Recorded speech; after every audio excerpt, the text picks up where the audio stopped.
Well, good afternoon to you, and thank you for joining us for Channel 1 Lunchtime News. I'm Richard Munga, and this afternoon our sign language interpreter is Steve Ndunde. And of course, remember, through the bulletin you can give us your feedback via our SMS line, which is 22162, or on Twitter at KBC Channel 1, or you can follow me and send your feedback via my personal Twitter handle, that is Richard_Munga. Without much further ado, our top story this afternoon, whereby Meru Governor Kiraito Murungi's flagship project of giving school children in the region free milk is bound to collapse. This is after members of the county assembly scrapped it from the budget. Well, Governor Kiraito expressed his displeasure with the move, which significantly reduces the budget for youth empowerment projects. Meanwhile, Nambale Member of Parliament Sakwa Bunyasi has dismissed a petition seeking to introduce an age limit for presidential candidates and retirement age for the president, terming it as ill-advised. Members of the Meru County Assembly adopted amendments to the county's Physical Strategy Paper 2018-2019, paving way for a potential fallout with the executive led by Governor Kiraito Murungi. This follows the slashing of the budget for key projects, including supply of free milk to schools within the region. I was very surprised when I heard by those who are there that projects like the milk project has been scrapped by the assembly. We have invested a lot in that project. We have a contract which is running, but it's running for only up to the end of this financial year, which is June. So since the money has been removed, it will be very difficult for us to continue with the project. The MCAs also reduced funds for the Youth Empowerment Project, despite being engaged by the county executive on Youth Service Bill, which is currently before the county assembly. We have graduates walking around in our villages. We have high school graduates who have nothing to do. People are frustrated, people are hopeless. The youth project was trying to generate employment. It was trying to empower youth so that they can be agents of development of Meru County. And the project has already started. We are doing a pilot for it. I met the MCAs 3 weeks ago. The free milk program, which is currently being piloted at a cost of 50 million shillings, was estimated to cost 101 million shillings in the next financial year. The Meru Youth Service Program allocation was reduced by 50 million shillings as the ward reps prioritized the construction of ECD classrooms, purchasing of road construction equipment, as well as sports development. The assembly is the final word as far as budgetary issues are concerned. So if ultimately the assembly decides not to pass the youth bill and to remove the money from the project, again, as government, we shall not be able to move. We shall have to abandon even the Meru Youth Service. But the tragedy is that as they're scrapping them, they are not giving us an alternative. Meanwhile, Nambale MP Sakwa Bunyasi has dismissed a petition seeking to introduce the age limit for presidential candidates and retirement age for the president, terming it as ill-advised. Mambo ya age limit is ill-advised, is the wrong thing to do. Hii manipulation ya system yetu ya Kenya. Sisi tungependa tufuate yale Matiba alisema. Tuachie wananchi wananchi wafanye nini? Wananchi Raila asije akawania kiti ya urais. Mimi asipotepeleka kana mimi sitapigia kura. Lakini hata hivyo, he has a right to contest bila hii artificial limitations. Speaking in Nambale when distributing bursaries, Bunyasi said the petition currently in Parliament seeks to block Raila Odinga from running for presidency in 2022. Kevin Washira, Lunchtime News. Now, pressure continues to mount on IEBC Chair Wafula Chebukati to step down in order to pave way for the restructuring of the electoral agency.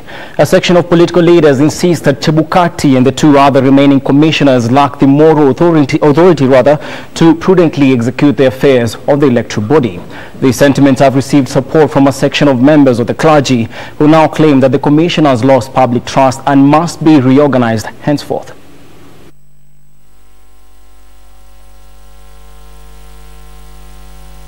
Ever since Monday, when 3 commissioners announced their resignation from the Independent Electoral and Boundaries Commission, pressure has been mounting on the remaining officials to follow suit in order to pave way for the restructuring of the electoral agency.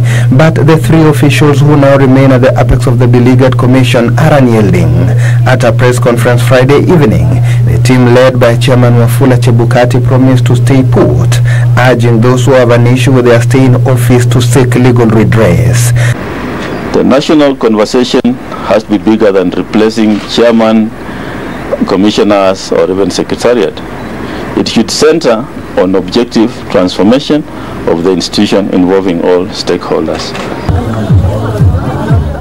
But Kitui Senator Enoch Wambua insists that the 3 officials have no moral authority to transact business on behalf of the commission.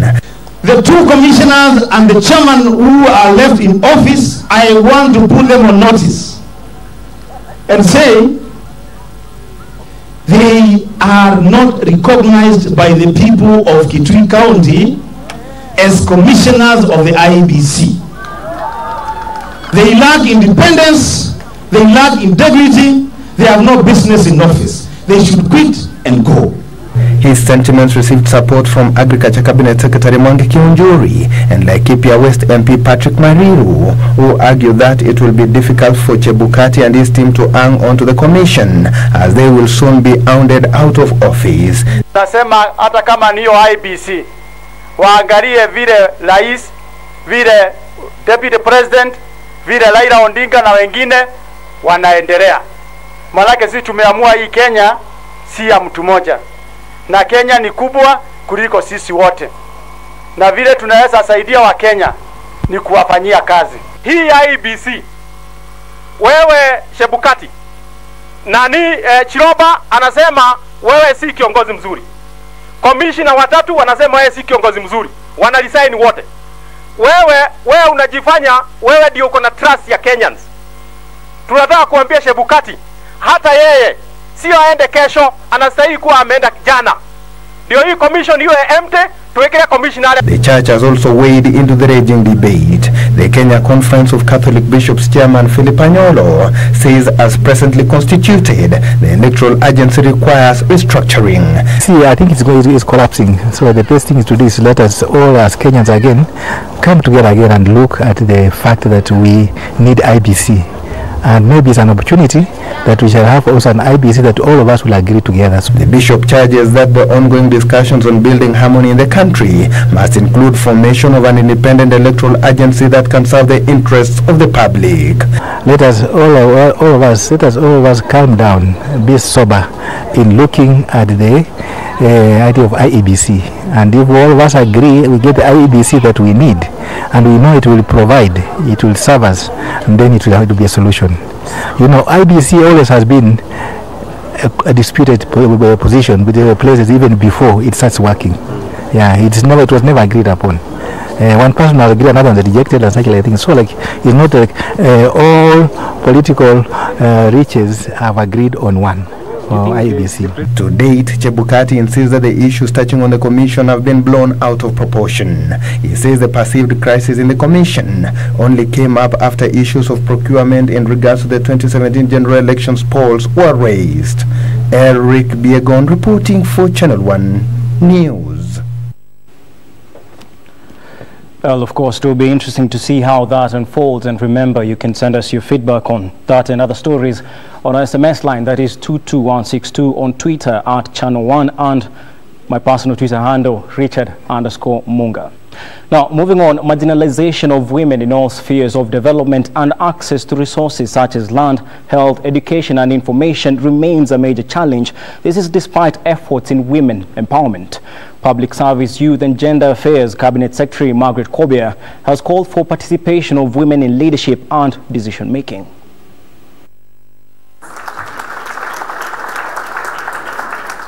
Speaking during the launch of Eco Network Africa, the CS said the launch of the Big Four transformative agenda by the President Uhuru Kenyatta has put women at the center of driving development.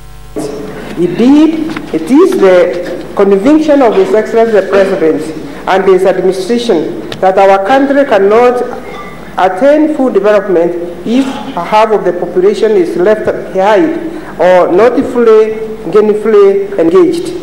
This is why launching his Big Four transformative agenda, His Excellency the President has put women at the center as well as players of beneficiaries, building on experiences of past initiatives.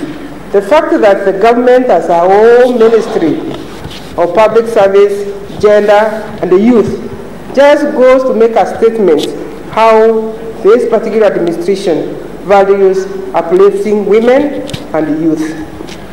At the same time, she said the government has prioritized women empowerment and gender equality as a development issue and instituted deliberate and decisive measures to improve the status of the women.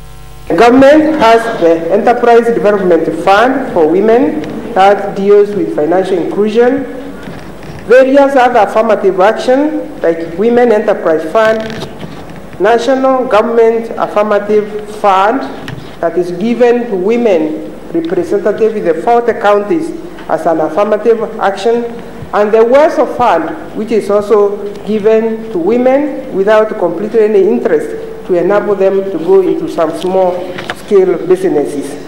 However, she added the support for women enterprise mentorship programs for the youth and capacity building, leadership and decision-making, and establishment of safe spaces for women will serve to complement existing government efforts. Reporting for Lunchtime News, I'm Kaltun Jama. Well, now Channel 1 Lunchtime News takes a breather, but don't go too far. We'll be back with more stories after the break.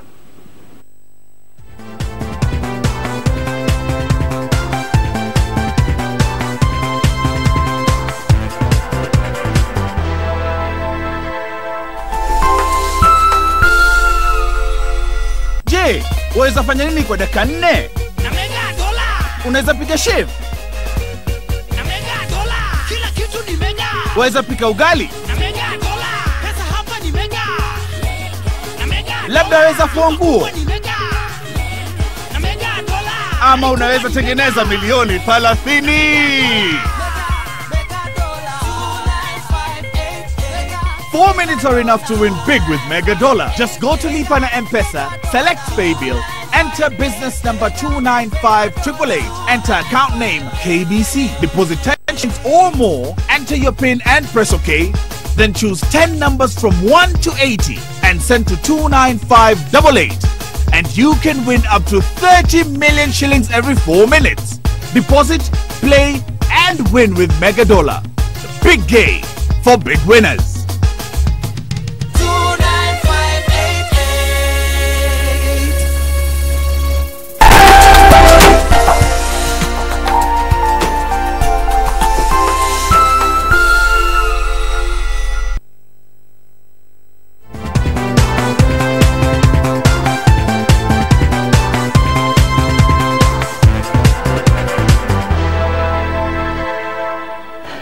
Welcome back to Channel 1 Lunchtime News. Well, now, a section of women from the controversial Natuli settlement scheme in Nakuru County want the government to sustain the ongoing eviction of some 1,000 squatters on, or rather, I beg your pardon, on the 1,500-acre land which they legally own. According to their spokesman, that is Jane Simita Munga, only 100 families have valid title deeds to the parcel of land that straddles Nakuru and Narok counties to the south. Munga says the legitimate owners through a duly registered Natuli Limited bought the land formerly owned by the Agricultural Development Corporation after making full payment to the corporation a decade ago. Documents available to the media The squatters declined to enroll in the land buying scheme of the Natuli Limited, arguing that they could not be invited to pay for what is rightfully theirs.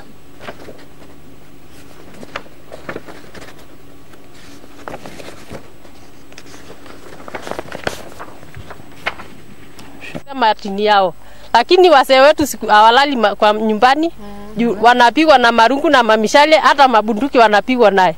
Hawana usalama hata kidogo. Tunataka haki. Shamba ambao tununua kutoka kwa ADC, tulitoa pesa yetu kwa mifuko tukajinyima ili tuweze kununua tupate mahali pa kuishi. Lakini tumekuwa kama wakimbizi licha ya kuwa tumetoa pesa zetu ili tuweze kununua shamba hilo. Tunaomba serikali kwa sababu umejitolea na umekuwa tayari kutusaidia. Mtusaidie mpaka mwisho, mpaka wakati tutakapopata amani na kuishi katika shamba hiyo vizuri. Tugawie na surveyor ili kila mmoja apate mahali pake. Tuko na watu ambaye walifuata sheria, wakaenda kwa serikali, wakauliza kuuziwa hilo shamba na wakauza ng'ombe zao.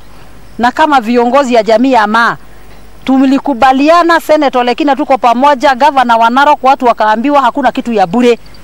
Na mwenye alikubali kutoa mali yake akalipa shamba, yeye ndiye mwenye hiyo shamba, manake ako na title deed. About 50 houses or 100 houses so far have been destroyed. Some of them have been burned down by hooligans led by the policemen. All this is being done with a lot of impunity. It is being done without following any law. Now, still on matters land, Lamu County government is on the spot for allegedly failing to tame runaway land grabbing. Former Lamu Governor Issa Timami is accusing the current regime of failing to protect public land that is falling into the hands of private developers. All this comes as he expressed optimism that his appeal case against the election of Jubilee's Fahim Twaha will succeed. The court is expected to make a determination next month in an appeal case in which he wants Twaha's election nullified.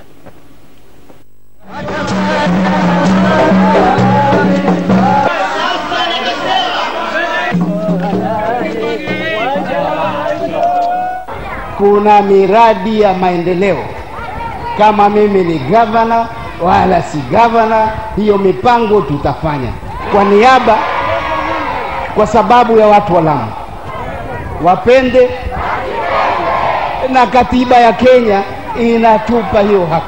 Na nia yangu ilikuwa ni kuja tu kuwajulisha kuwa tumefile apili yetu na tunatarajia mwezi ujao, mwezi wa 5, kesi itasikilizwa na itamalizika na tutajua mbivu na mbichi. Kwa sababu ile bidii Governor Timami alifanya, leo hii kaunti ya Lamu imeallocatwa kutoka 2.2 billion to 3.5 billion. Judiciary ni yenu. Judiciary. All now savings and cooperative societies in the country have been challenged to diversify the investment portfolios rather to the energy and real estate sectors, which are the new frontiers for economic growth. Energy Cabinet Secretary Charles Keter further appealed to the SACCOs to expand their counties in efforts to, of course, absorb more members. And well, Keter made the remarks at Kericho Primary School during Imarisha SACCO's 29th annual delegates meeting, boasting assets base of over 9 billion shillings with more than 64,000 members. Imarisha SACCO, which has its headquarters in Kericho, has also other branches in Bomet, Nandi Hills, Keringet and Awasi. Own property, not only in Kericho, but you can own property across the country through such investment through SACCOs. That to me is a challenge to all of us who are here. Please, let's invest wisely. Let's not, Nairobi belongs to all of us. If you cannot invest in Nairobi, invest in Kericho. If you cannot invest in Kericho, invest even in the village you come from. Also let's diversify and see other areas. You remember NSSF went into buying of lands to develop housing. This scheme going forward, you can even partner, be it with KenGen. You can own a power plant. That is an investment, and that investment is 25 years. You are given, and it is very lucrative. So, Chairman, think outside the box. Don't think within Kericho.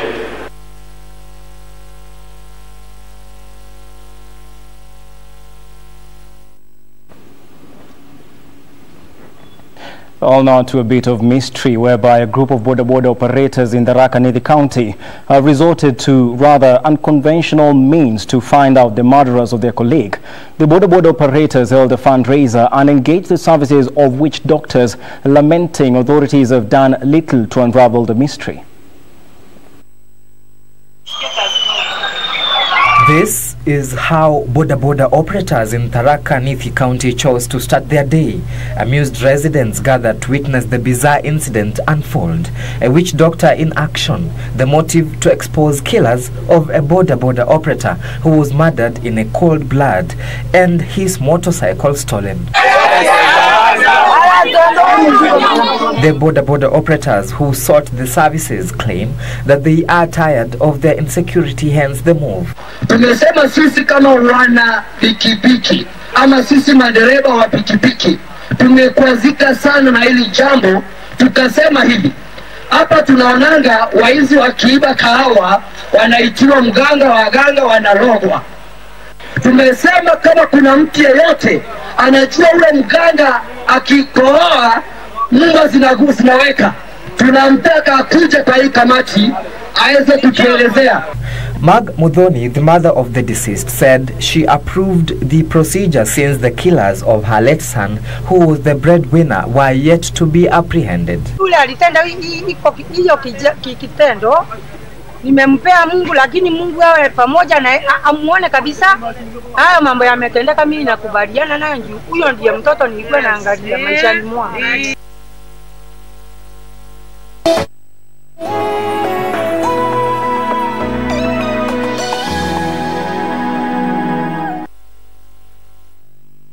Well, now moving on to international news, whereby the Prince of Wales will succeed the Queen as the head of the Commonwealth, its leaders have announced. The Queen had said it was a sincere wish that Prince Charles would follow her in the role. Leaders of Commonwealth, who included President Uhuru Kenyatta, have been discussing the issue at a meeting behind closed door at Windsor Castle. The head role is non-hereditary, so it's not automatically passed on when the Queen dies. With suggestion, it might have been rotated among 53 leaders. In a statement, the leaders say they recognize the role of Queen in championing the Commonwealth and its people. Prime Minister Theresa May and Canadian MP Justin Trudeau had earlier given their backing to Prince Charles. Speaking at a news conference marking the end of the summit, May praised the Queen for her vision and duty in growing the Commonwealth from 8 members to 53. The leaders also agree a blue charter to protect the ocean from pollution and climate change and a cyber declaration to combat online crimes and threats. The meeting during a 2-day summit involved 46 heads of Commonwealth government and foreign minister of the remaining 7 counties. Reporting for Lunchtime News, I am Yasmin Munsika.